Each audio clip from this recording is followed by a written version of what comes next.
Madam Speaker, the President of the United States. President Joe Biden delivered his first State of the Union speech on Tuesday, his second address to a joint session of Congress following his speech in April. While the focus of State of the Union addresses is traditionally domestic,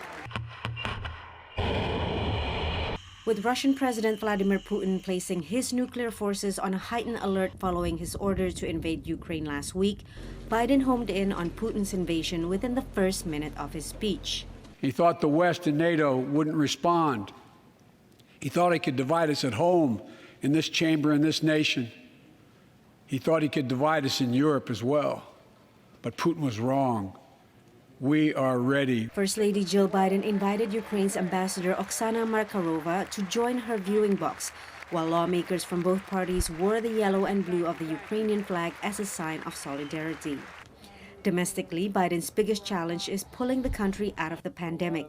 He highlighted vaccination success and signaled it's time for a new normal. Many lawmakers were maskless, following recently relaxed guidance from the Centers for Disease Control and Prevention. I know some are talking about living with COVID-19, but tonight I say that we never will just accept living with COVID-19.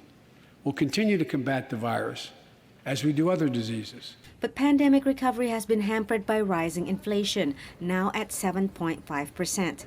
Biden said his plan to increase the minimum wage and boost domestic production will help. More infrastructure and innovation in America.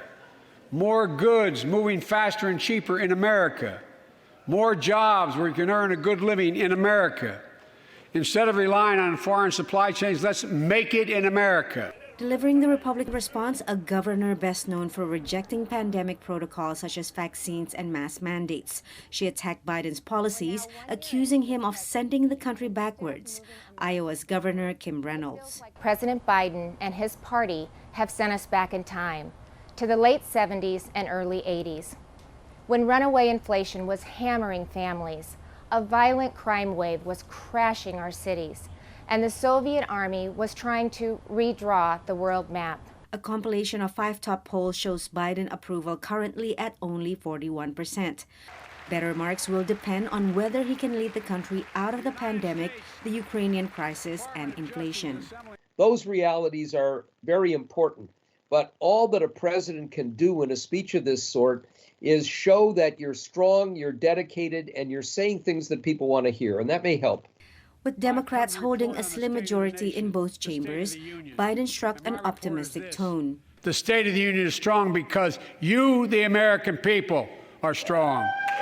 Outlining a new unity agenda to address the opioid epidemic, resources for children's mental health, supporting veterans, and ending cancer. I thought it was a pretty savvy way to put a frame over the whole package that would appeal to people across the aisle, but there were definitely certain moments that you could tell it was a partisan appeal as well. Go get him! Biden pushed for legislative goals still in limbo, including his social spending and climate plan, voting rights, gun control, and police reform, as well as new initiatives on mental health amid evidence that the pandemic has taken a toll on the nation's psyche. Patsy, Widakuswara, VOA News, Washington.